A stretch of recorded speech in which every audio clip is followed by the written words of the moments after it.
Have you ever wondered what's actually going on inside your head when a brilliant idea just hits you?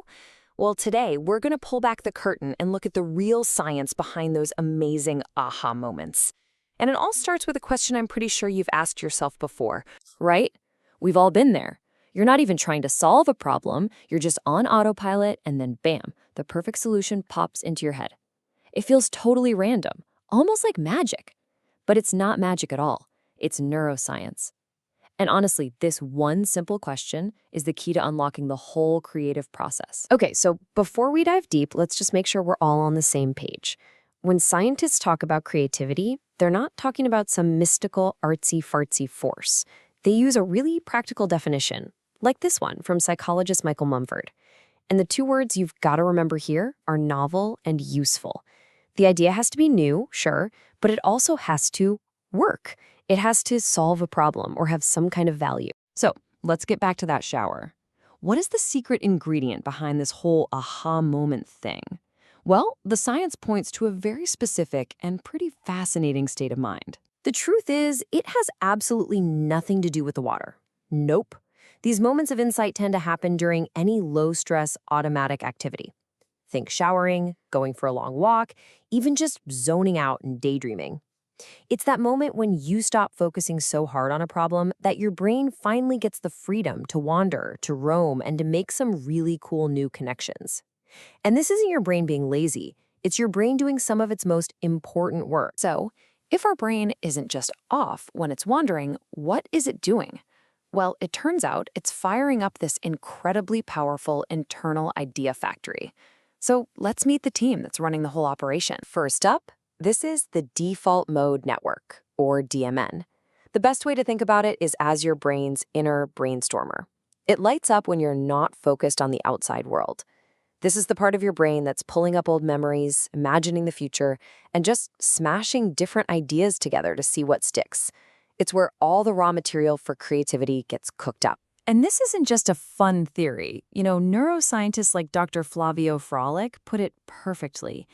He explains that this so-called resting state is anything but restful.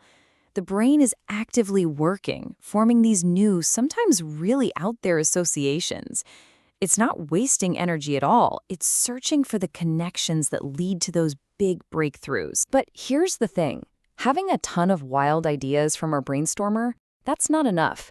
To get to real innovation, those ideas have to be sorted through, they have to be evaluated, and they need to be turned into something actually useful.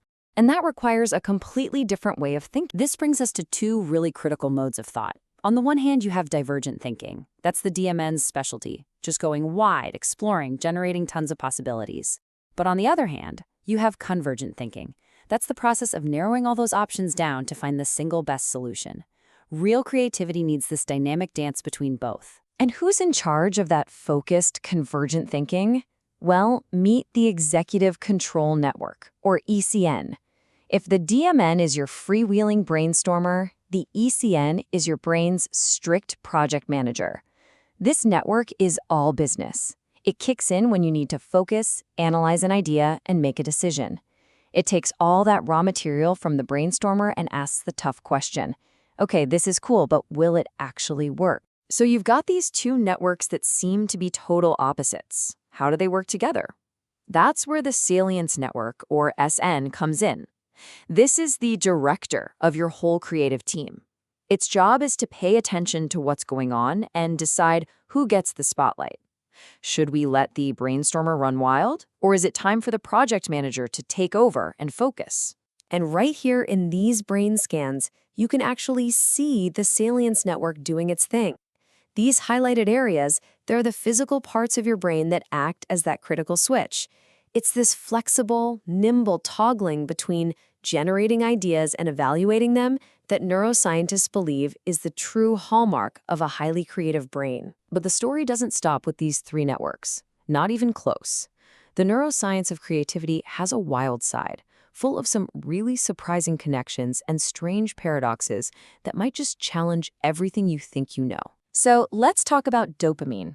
We usually hear about it in the context of pleasure, reward, and motivation, right? But it turns out it also plays a massive role in our creative drive. It seems that the very same chemical that pushes us to seek a reward also fuels our desire to explore, to experiment, and to create something new. And just how strong is this link? Well, a really fascinating study gives us a clue.